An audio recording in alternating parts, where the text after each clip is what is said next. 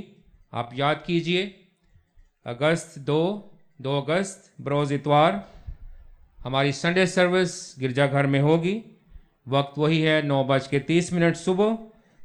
آپ ضرور حالات کے لیے دعا کرتے رہیں، اور یہ بھی کہ خداوند ممکن کرے کہ ہم احتیاطی تدابیر اختیار کرتے ہوئے ایک محدود تعداد میں عبادت میں شریک ہو سکیں، اور جو لوگ گھر میں ہوں گے ان کے لیے بھی اسی وقت فیس بک پہ لائیو براہ راست عبادت پہنچانے کا انتظام کیا جائے گا، تاکہ ہمارے بچے، ہمارے بزرگ یا وہ لوگ جو ایک اتوار نہیں آ سکتے تو وہ گھر میں بیٹھے اسی وقت ہمارے ساتھ عبادت میں شریک ہو سکیں۔ باری باری موقع ہوگا کہ آپ ضرور خداوند کے گھر میں آتے رہیں، لیکن بہت سے انتظام کرنے ہیں، بہت سی چیزیں ہیں جن کو عبادت شروع کرنے سے پہلے ہمیں کرنا ہے۔ آپ ضرور ہمارے لیے دعا کرتے رہیں تاکہ ہم اچھے طریقے سے اس کی تیاری کو کر سکیں۔ آئیے ہم اپنے سروں کو جھکائیں، خداوند کی حضوری میں دعا کریں۔ خداوند ہم تیرا شکر کرتے ہیں کہ تو ہماری مدد فرماتا ہے، ہمارے ساتھ ہے، خاص طور پہ ہماری کلیسیا کو خداوند تو نے نشیب و فراز میں سے گزرنے کے باوجود سنبھالا، اور باپ توفیق بخشی کہ تیری حضوری میں تیرا شکریہ ادا کر سکیں۔ اے خداوند آج ہم اس بات کے لیے بھی شکر کرتے ہیں کہ تو نے ہمارے ملک میں خداوند ان حالات کو بہتری کی طرف جانے دیا ہے، اور اسی لیے خداوند ہم بھی بطور کلیسیا اس طرف جانے کو رخ کر رہے ہیں کہ ہم اپنے گرجا گھر میں خداوند عبادت کو شروع کر سکیں۔ ہماری مدد فرمانا تاکہ تیری مدد سے ہم اچھا آغاز کریں، اور باپ ایسا بھی ممکن ہو کہ حالات بالکل ٹھیک ہوں اور جلد پوری کی پوری جماعت جو ہے وہ تیرے گھر میں آ سکے۔ خداوند انتظامی طور پہ جو کام ہیں ان کے لیے بھی تجھ سے مدد اور رہنمائی مانگ لیتے ہیں، اور باپ اس کے ساتھ ساتھ ہم دعا کرتے ہیں اپنے بھائی مین الپیارا کے لیے جنہوں نے کلیسیا کے لیے سلام بھیجا ہے، اور وہ خداوند تیری حضوری میں شکر کرتے ہیں کہ تو ان کو سنبھالتا ہے۔ اسی طرح سے خداوند اپنے بھائی عامر شکیل اور بہن شامین پطرس کے خاندانوں کی طرف سے بھی خداوند شکر گزاری کی باتیں پیش کی گئی ہیں، اور باپ ہم خصوصاً اپنی بہن مسز واشنگٹن کی صحت کے لیے طرف شکر کرتے ہیں جو پہلے سے بہت بہتر ہیں۔ خداوند تو ان تمام خاندانوں، افراد اور کلیسیا کے ہر ایک خاندان کے ساتھ رہنا، اور خصوصاً ہم دعا کرتے ہیں اپنے بھائی یونس کے لیے جو امریکہ میں ہیں، اور انہوں نے خداوند اپنے گھٹنوں میں جو شدید درد ہے اس کے لیے دعائیہ درخواست بھیجی ہے۔ ہم دعا کرتے ہیں، درخواست پیش کرتے ہیں کہ خداوند تو اپنے بندے کو اس درد سے آزادی بخش دے۔ اپنے بھائی عاشر یونس کے لیے تیری حضوری میں دعا گو ہیں، جب ان کا آپریشن ہو گیا اور ابھی خداوند وہ تکلیف میں ہیں، اور اسی لیے ان کو مزید ہسپتال میں 1-2 دن ٹھہرنا پڑا، لیکن تیرا شکر ہو کہ تو نے خداوند ممکن کیا کہ وہ اپنے گھر آ سکے۔ اور باپ بے شک ابھی بھی ان کے لیے مشکل ہے، بدن کا جو نیچے والا حصہ ہے کہ وہ پراپر طریقے سے اس کو حرکت میں لا سکیں. سو باپ ہماری دعا ہے جس طرح تو نے ماضی میں ان کے ساتھ ان کی مدد کی ہے اسی طرح سے حال اور مستقبل میں بھی تو ان کو سنبھالتا رہنا. اے خداوند ہم اس کے ساتھ ساتھ اپنے بھائی وکٹر رائے کے لیے مکمل صحت کے لیے دعا کرتے ہیں. بھائی اسلم مغل اور ان کے خاندان کے لیے بھی دعائے خیر چاہتے ہیں. اور خداوند اس کے ساتھ ساتھ اپنے بھائی جان اسحاق کے لیے طرح شکر ہو جن کو تو نے توفیق بخشی کہ وہ اپنا گھر بنا سکتے ہیں. اور خداوند دعا کرتے ہیں کہ اب جب بہت اچھا کام ہوا اور چھت کا کام باقی ہے سو دعا ہے خداوند تو اس میں بھی ان کی مدد فرمانا تاکہ جلد وسائل بھی مہیا ہوں اور کام بھی ختم ہو سکے. اور اسی کے ساتھ ہم اپنی بہن ساجدہ کے لیے تجھ سے درخواست پیش کرتے ہیں. خداوند جب تیری بندی فل ٹائم کام کے ساتھ ساتھ اے خداوند اپنی تعلیمی سلسلے کو بھی بڑھائے ہوئے ہیں سو ان کے لیے دعا ہے کہ خداوند تھیسس لکھنے میں ان کو باقاعدہ وقت مل سکے تاکہ تیری بندی محنت کے ساتھ خداوند اس کام کو مکمل کر سکے. سو ان ساری باتوں کو تیری حضوری میں تیرے بیٹے اپنے خداوند یسوع مسیح کے وسیلے سے پیش کرتے ہیں. آمین. میں بھائی مانویل سے درخواست کروں گا وہ سامنے آئے اور کلام کی تلاوت کریں. کلام مقدس میں سے ہمارے لیے آج کی تلاوت مکاشفہ کی کتاب اس کا 3 باب اور اس کی 7ویں آیت سے 13ویں آیت تک. اور فلدلفیا کی کلیسیا کے فرشتے کو یہ لکھ کہ جو قدوس اور برحق ہے اور داؤد کی کنجی رکھتا ہے جس کے کھولے ہوئے کو کوئی بند نہیں کرتا اور بند کیے ہوئے کو کوئی کھولتا نہیں. وہ یہ فرماتا ہے کہ میں تیرے کاموں کو جانتا ہوں. دیکھ میں نے تیرے سامنے ایک دروازہ کھول رکھا ہے کوئی اسے بند نہیں کر سکتا کہ تجھ میں تھوڑا سا زور ہے اور تو نے میرے کلام پر عمل کیا ہے اور میرے نام کا انکار نہیں کیا. دیکھ میں شیطان کے ان جماعت والوں کو تیرے قابو میں کر دوں گا جو اپنے آپ کو یہودی کہتے ہیں اور ہیں نہیں بلکہ جھوٹ بولتے ہیں. دیکھ میں ایسا کروں گا کہ وہ آ کر تیرے پاؤں میں سجدہ کریں گے اور جانیں گے کہ مجھے تجھ سے محبت ہے چونکہ تو نے میرے صبر کے کلام پر عمل کیا ہے. اس لیے میں بھی آزمائش کے اس وقت تیری حفاظت کروں گا جو زمین کے رہنے والوں کے آزمانے کے لیے تمام دنیا پر آنے والا ہے. میں جلد آنے والا ہوں. جو کچھ تیرے پاس ہے اسے تھامے رہ تاکہ کوئی تیرا تاج نہ چھین لے. جو غالب آئے میں اسے اپنے خدا کے مقدس میں ایک ستون بناؤں گا. وہ پھر کبھی باہر نہ نکلے گا اور میں اپنے خدا کا نام اور اپنے خدا کے شہر یعنی اس نئے یروشلم کا نام جو میرے خدا کے پاس سے آسمان سے اترنے والا ہے اور اپنا نیا نام اس پر لکھوں گا. جس کے کان ہوں وہ سنے کہ روح کلیسیاؤں سے کیا فرماتا ہے. آمین. ابھی میں پارث صاحب کو دعوت دیتا ہوں کہ وہ خدا کا کلام پیش کریں. اس سے پہلے وہ خدا کا کلام پیش کریں میں ایک آیت پڑھنا چاہتا ہوں. 2 پطرس اس کا 1 باب اس کی 19 آیت. اور ہمارے پاس نبیوں کا وہ کلام ہے جو زیادہ معتبر ٹھہرا اور تم اچھا کرتے ہو جو یہ سمجھ کر اس پر غور کرتے ہو کہ وہ ایک چراغ ہے جو اندھیری جگہ میں روشنی بخشتا ہے. عزیزو جو حوالہ آپ کے سامنے پڑھا گیا ہے یہ ایسی خوبصورت کلیسیا کے بارے میں ہے جس کلیسیا کا نام فلدلفیا ہے.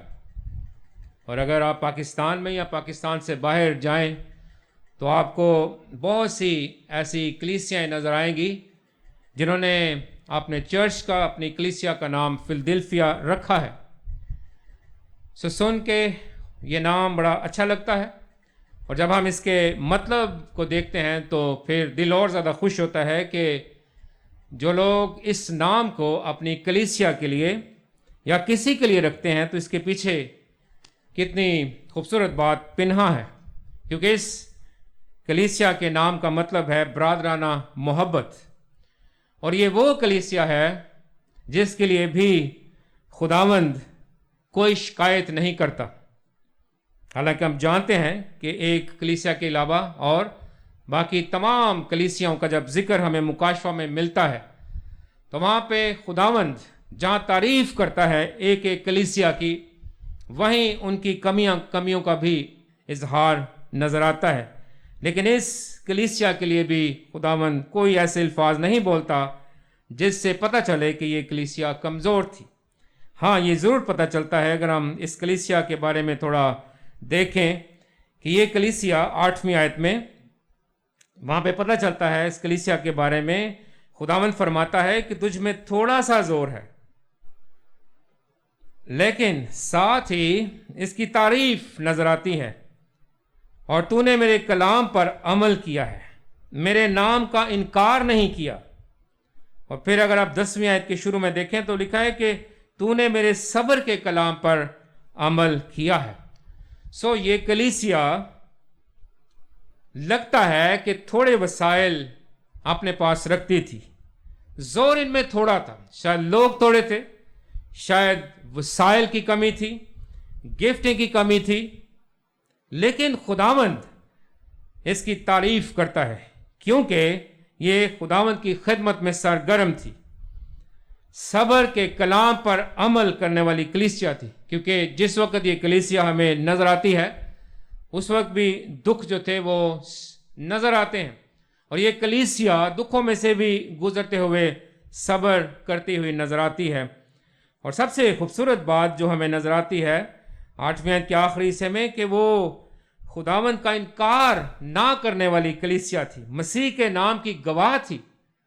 کبھی کبھی ہم سوچتے ہیں کہ میرے پاس کیا وسائل ہیں، میں تو بہت ایک چھوٹی سی کلیسیا سے تعلق رکھتا ہوں، میرے پاس بہت تھوڑا ہے، لیکن یہ کلیسیا ہمارے سامنے ایک نمونہ ہے کہ تھوڑا ہو، محدود وسائل ہوں، لیکن پھر بھی خداوند تعریف کرتا ہے ایسے لوگوں کی، ایسی کلیسیا کی جو اس کے کلام پر عمل کرتی ہے، جو صبر کے کلام پر عمل کرتی ہے۔ اور یہ سب کچھ تب بھی ممکن ہو سکتا ہے جب ایک کلیسیا، جب اس کے لوگ وفاداری سے کام کرتے ہوئے نظر آئیں۔ اور آپ دیکھیں کہ یہ سب کچھ کرنے کا جو رزلٹ ہے، جو نتیجہ ہے، وہ کیا نظر آتا ہے 9ویں آیت میں، دیکھ میں شیطان کے ان جماعت والوں کو تیرے قابو میں کر دوں گا جو اپنے آپ کو یہودی کہتے ہیں اور ہیں نہیں بلکہ جھوٹ بولتے ہیں، دیکھ میں ایسا کروں گا کہ وہ آ کر تیرے پاؤں میں سجدہ کریں گے اور جانیں گے کہ مجھے تجھ سے محبت ہے۔ یعنی وہ لوگ جو شیطان کے جماعت والے تھے، اس کلیسیا میں ایسا سلسلہ تھا کہ کچھ لوگ سمجھتے تھے کہ ہم خالص یہودی ہیں، ہم خدا کو پیار کرنے والے ہیں، لیکن افسوس کے ساتھ کہنا پڑتا ہے کہ ان کا جو کردار تھا وہ شیطانی تھا۔ اور خداوند یہ بتانا چاہتا ہے کہ چونکہ فلدلفیا کی کلیسیا وفاداری سے میرے ساتھ چلتی ہے، تو یہی لوگ یا اس سے ملتے جلتے لوگ ایک وقت آئے گا کہ وہ آ کر اس کلیسیا کے پاؤں میں سجدہ کریں گے اور جانیں گے کہ مجھے تجھ سے محبت ہے۔ مطلب یہ ہے کہ آخر کار وہ خداوند کی حضوری میں جھک جائیں گے۔ وجہ کیا ہے؟ کیونکہ ایک کلیسیا جس کا نام فلدلفیا ہے، وفادار کلیسیا ہے، گھبراتی نہیں ہے، محدود وسائل کے شکوے ان کی زبان سے نظر نہیں آتے، بلکہ خداوند کے لیے صبر اور برداشت کرتے ہوئے اپنی زندگی بسر کرتی ہے۔ اس لیے خداوند ان کی محنت کا پھل جو ہے وہ ضرور دکھائے گا۔ اسی طرح ہے جس طرح آپ جانتے ہیں پولس اور سلاس قید خانے میں تھے، رو نہیں رہے تھے، وہ